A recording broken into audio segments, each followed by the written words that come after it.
Hi, this is Heather Picken, and welcome to the Woman on Fire Entrepreneur Podcast. How to break through anything, become unstoppable, and be profitable. Learn how to align your mind. Yeah, I call that activating your money mojo. Market to your ideal clients and make money doing what you love. Tired of struggling and trying to figure things out? Do you tend to stop when things get tough? Well, I'm here to steer the ship out of the sea of overwhelm so that you can attract money and success in your business now. Grab your favorite beverage, let's fire it up, get inspired, and live life at your highest potential. Here's Heather with her co-host Chihuahua, Frankie Lee. Well, hello, everyone, and welcome to another episode of the Woman on Fire Entrepreneur. I am always on fire and inspired to bring you guests around the world, as you can see this map. And if you're watching or if you're listening on iTunes, I encourage you to go over to heatherpicken.com because we've got the videos over there, and you can't see me doing this. I'm not going to tell you what I'm doing. Okay? You got to go over there. You never know what to expect. Actually, it could be goofy and silly this whole show, but now it's time to get serious. I promise. I'll probably act up. I don't have my co-host, you may or may not know, is not my guest that you see over on the screen here, but I actually have my co-host Frankie Lee, which is my 7-pound Chihuahua. He is not with us today. No, nothing has happened to him, but I put him in the other room because sometimes he acts up. But I want to share, I love bringing on guests like my guest today, Lisa Hall. And we're going to be talking about, I have it written down, raising your sales game. And this is really key. I love what she's saying. Increasing your sales by, are you ready for it? Are you ready? Working less. Working less. Working less. I want to say that over and over again because I will tell you, as an entrepreneur, and I know a lot of entrepreneurs out there, they work themselves to the bone. They feel that they have to do this, they should do this, and then there's nothing left for them or their family. So that being said, I want to welcome our guest, Lisa Hall, today. Lisa, thank you so much for being my guest. Thank you so much for having me on. So fun to be here with you today. I'm excited to share this information with your community. Awesome. Yeah, and before we go into the topic, can you share our guests or people that are reviewing right now and listening a little bit about you and your work? Yeah, so I'm a business coach. I primarily work with women entrepreneurs and a few good men. I hold a business conference here in Knoxville twice a year. That's been pretty successful. I started that 2 years ago, and I'm very proud of that. And just recently, I became an angel investor. So I'm really excited about that because I've been looking for a long time for that first investment to take the plunge with. And so very excited about that business kicking off and the success it's going to see. I can feel it in my bones. I love that. You know, it is all about the feeling. I want to go off on a little tangent, but because you agree, when you are clear on your message and your vision and your mission, there is this feeling, like this internal click inside of you that says, you know what? This is what I'm meant to do. So did you feel that, like in the because I really believe like business kind of has this evolution. You're never the same. And if you're the same, then you're not growing in your business, let's face it. But did you feel that way, like when you decided to say, you know what, I really want to be an angel investor? Mm-hmm. I did, and it really started sparking an interest with me about a year ago, and was really looking for not only the right business opportunity, but the right people to take the venture with, because, you know, it's all about finding somebody who knows that it's going to be a challenge. It's going to be a lot of hard work. To start off with, we're going to sweat, we're going to bleed a little bit, we're going to have to really, True. Down there and batten the hatches. But eventually, you know, our goal here is we're starting off, it's a boat detailing business, and we're starting off with one fella out working doing the detailing. But the plan is for him to become a leader in the business, and he'll be leading teams and crews. So it's not to keep him out there sweating every day in the heat.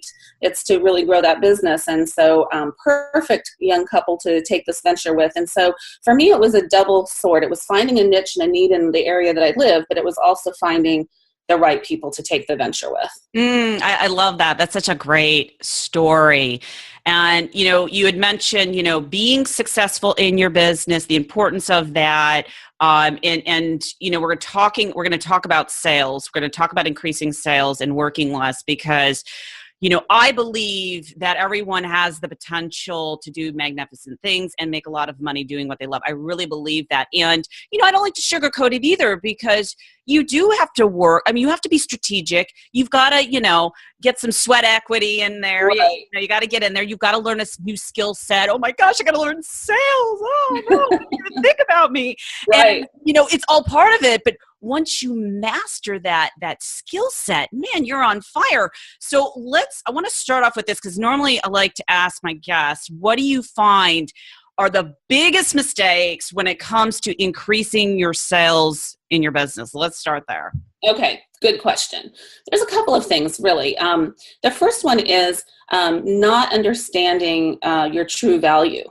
When you're working with your clients, your customers, they're coming to you for a solution to their problem. I call it that 3 a.m. wake-up call where they're unable to sleep because they have a pain, whether it's a financial pain or it's a physical pain, whether it's, they're struggling with something, maybe emotionally, it's a pain. And so a lot of entrepreneurs undervalue because what they feel is that what they share and their brilliance with the world comes so easy to them. And so they don't understand how valuable it is to someone else. So I think, one thing is with sales and increasing your sales is not just increasing the number of sales you have, but it's increasing the amount you're charging for your sales. So when I work with small business owners, very often we give them a raise. I mean, that's one of the first conversations we have in my office, and a lot of high-fiving going on, and it's a scary thing to raise your rates. You're going to lose your current clients. Are you going to grandfather them in? It's all a conversation you need to have and figure out before you raise your rates. But that can be very scary. So I would say absolutely. Yeah, underestimating their value is the first thing. And then not truly asking for the sale. People get a lot of times to that magical moment. They've run through the sales cycle that they've learned, right? Right. And they freeze up and they say, something like, well, it was great talking to you today. Well, that's not asking for the sale. And asking for the sale looks more like, hey, when would you like to get started and how are you going to pay for this, credit card or check? Absolutely. It's funny. I can think about those days where I was so scared of asking for the sale and then, hearing people, oh, you're being salesy. It's before I had, like a process, but I put myself out there and I think it's so important what you're saying, people are undervaluing themselves. And I want to ask our listeners, are you undervaluing yourself? Most people are. You're not charging what you're worth. And therefore, you are this whole, the whole topic of the show is working less. So if you're increasing your rates, guess what? You're going to be making more money and you're going to feel like, you're not going to feel resentful because I feel if you are not charging enough, you're going to feel that way towards your clients. And then you attract those people into your business that will be a constant reminder. I've had that happen. I'm sure you have too. A reminder of you are so worthy of serving people that really value you. So I love what you're saying about the whole valuing yourself and giving yourself a raise. Now, what comes to mind, and I know people are probably thinking about this right now, they might be like, I really need clients. I really need to make money. If I don't make this sale, like I just, they're just coming from the need. They're really in their fear. So what do you say to people that are listening right now that we're even talking about people that are well into their business, but yet, they're afraid when they pick up that phone, they don't want to stay in their power to say, this is what I'm charging. Right. And so a lot of that, I had a conversation at my last event around this. And a lot of that, I believe, truly comes down to confidence and really believing, like I said, knowing what you're worth, but also when you get to that ask, people can smell fear. Yes. I'm sure we've all sat down with somebody who's trying to close a sale with us, and they were so fearful, thinking, oh my gosh, how am I possibly going to work them through this process? Or how am I going to, give them what I've told them I can give them, and then more, right? And so people can smell fear, and if you smell fear, you start to feel like, okay, this isn't the right move for me. So I really believe it comes down to working on your self-confidence, so that when you get to the end of that conversation and you're asking for the sale, there is no fear. You feel powerful. You can serve this client.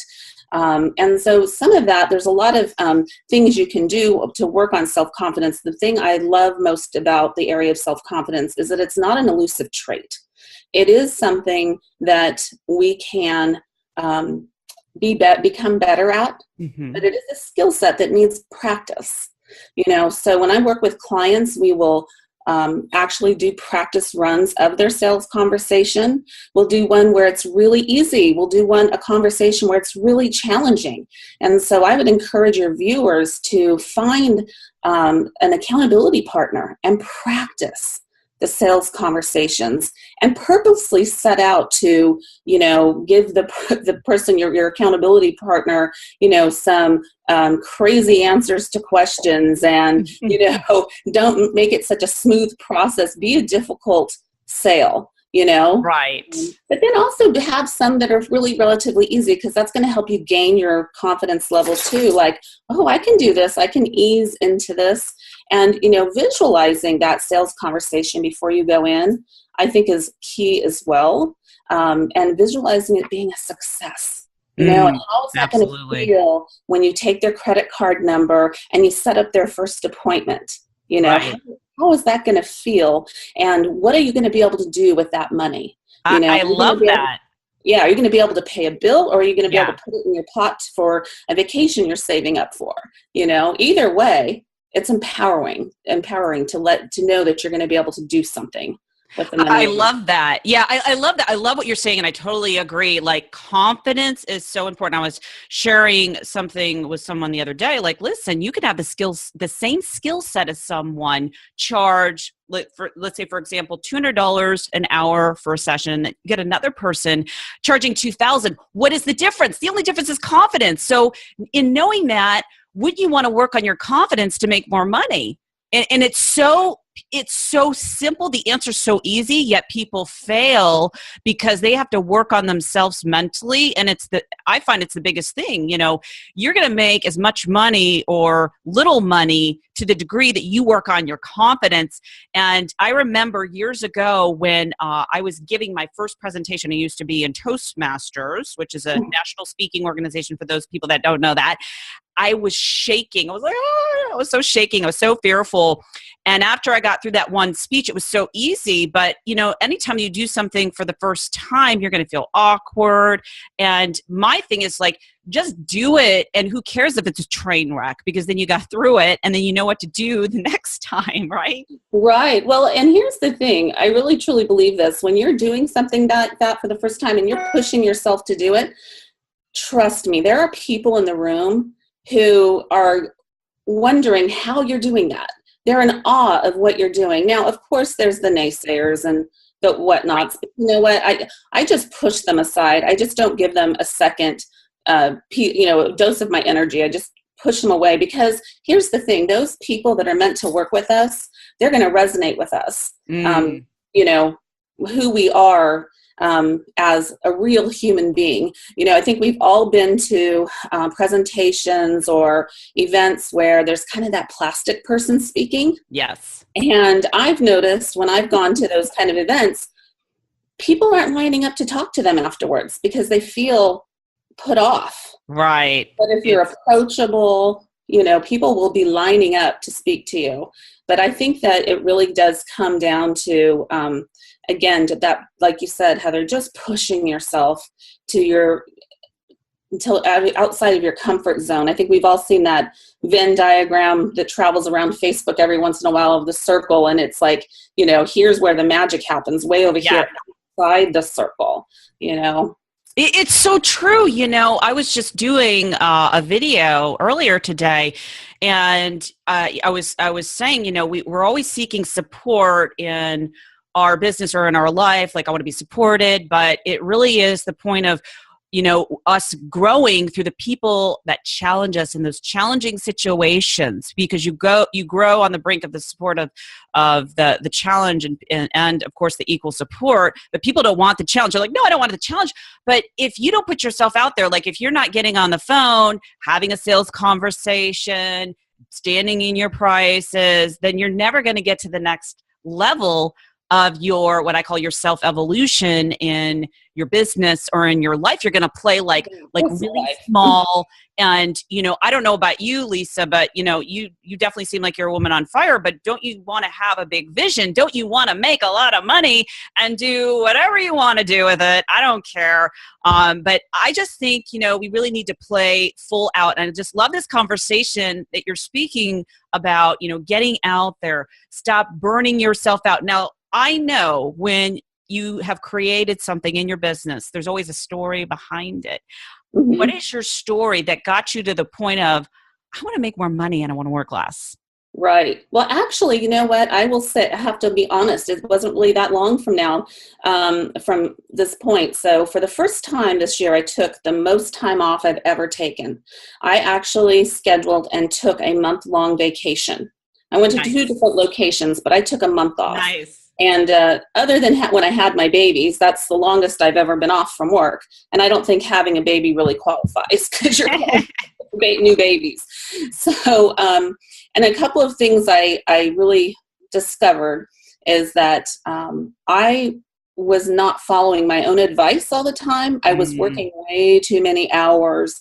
Even if you're sitting at night on the couch, right, visiting with your husband and having a glass of wine, but you're still on Facebook and putting out posts and trying to connect to people, you're still working. It's so true. I just want to pause you for a second because I have been so guilty of doing this in the past. We've all done it. And it's like we feel like it's something, and I don't know if it's just more women, but when I had hit rock bottom and I was just like, I was so hungry to do whatever it took, that was my natural way of operating in my business. Like, I've got to work hard. Because my father, if we look at beliefs, my father taught me, you've got to work hard. You got to bust your butt. You got to do whatever it takes. And I took that on as my belief system. Like, I can't even have a life. And I think a lot of people that are watching this right now are waking up going, oh my gosh, this is amazing. Like, I can have a life. I can take a month off. I can do whatever I want to do, travel the world. I think that's awesome. So my business was still there when I got back. I automated a lot of things for when I was while I was gone, my, booking appointments and my emails going out. A lot of things were automated, but I wasn't crazy checking on my social media. I left that in somebody's hands to keep my social media running for me. And so when I came back, my business was still there. And what I decided to do at that point, the second half of my vacation was spent with my husband. The first half I went off with a friend of mine, and the second half spent some time with my husband. And, driving home, I said to him, you know what, it's summer. And for the last several summers, I have not enjoyed myself. Summer has just whizzed by. I've gotten to the end of it, and I'm like, oh, okay, the leaves are changing, and I didn't even go put my toe in the pool. And so I decided that I was only going to work my hours. After all, it's my business. And so I decided I'm not setting any appointments before 10 a.m., and I'm going to try my best not to take anything after 4 p.m. Now, whether that means I spend another hour in my office or not, but I was going to just book appointments during those times. Well, you know what? I'm getting more done than I ever have because I have less time. I'm putting activities with friends on my calendar to go out and do something in the afternoons or early evenings, or with my husband. And so I know if I want to make that happen and I want to get there and go have some fun, I have got to get more done in my time during the day. So I have been really knocking it out. I mean, I have more clients right now than I did this time last year. and have several programs that I'm starting and running. And then I started an additional second business. So I'm definitely getting more done. So I love it. That's such a beauty. When I think about being an entrepreneur, at a very young age, I'm like, there's no way I could ever work for anyone. I've never had like a quote unquote real job. When I started my business, I was like a waitress, to supplement my income. And I love that as entrepreneurs, we can take a month off. We can, and I think this is so important. We need to schedule our time so we actually have more free time. So like every hour in my day is accounted for, even free time working out, and, not to freak out, about the situation. And I just love this whole message that you're sharing with us today, that you can, you could actually work less, make more money, have an amazing life. And that's what I'm all about. Like whatever that looks like for you. And I know, Lisa, we have talked about so many things today. The time has just gone by fast. I'm just looking at the time. And I know you have a gift that you'd like to share with our viewers and listeners today. So can you tell us a little bit about what that is? I do. I have a book called Destination Freedom, building your business on your own terms. So it really goes along with the conversation we've had today. So folks can get a lot more tips and pointers through reading that book. And it's a short read. It's about 100 pages. It's really easy. It's not like a big old boring business book. I try to tell some stories to Anne and talk about my points that I'm making. And to get that, they just need to go to, it's tightship.us/free book, and they can download a copy of my book right away. Great. And we'll make sure that we post that. It's going to be in the show notes. So if you look below, and you can read her long bio or whatever she sent us, it's going to be posted there.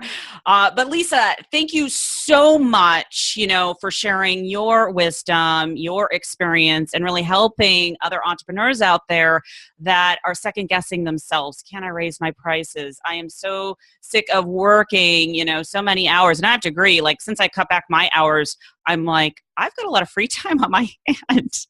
Yeah, it's really nice. And it just means working with more focused intention when you are working, and not letting yourself, get wrapped up into Facebook, and now you're on YouTube looking at, Oh gosh, telling you, I was so guilty of that, and I had to stop that, and it's so true. So I hear you. Be more effective, efficient with your time. So thanks, Heather, for having me on. It was a lot of fun. Yeah, thanks so much. And I just want to challenge our listeners. What would you do if you had more free time and you were making more money? I want you to dream big, because, you're here to step into this magnificent life. You are here to do so much more. So stop playing small. Go out there, be on fire, and take advantage of Lisa's gift. Until next time, this is Heather Picken. Take care, everyone. Bye-bye. So if you found this show to be helpful, please hashtag WOFE, that stands for Woman on Fire Entrepreneur, and subscribe to this show in iTunes and leave me a review. I want to know how these shows have helped you. I also want to know the number one thing that you're struggling with the most in your business. Every week, I give away complimentary sessions to help you get it clear on your next steps and to activate your money mojo. You can learn more about my work if you go to www.heatherpicken.com.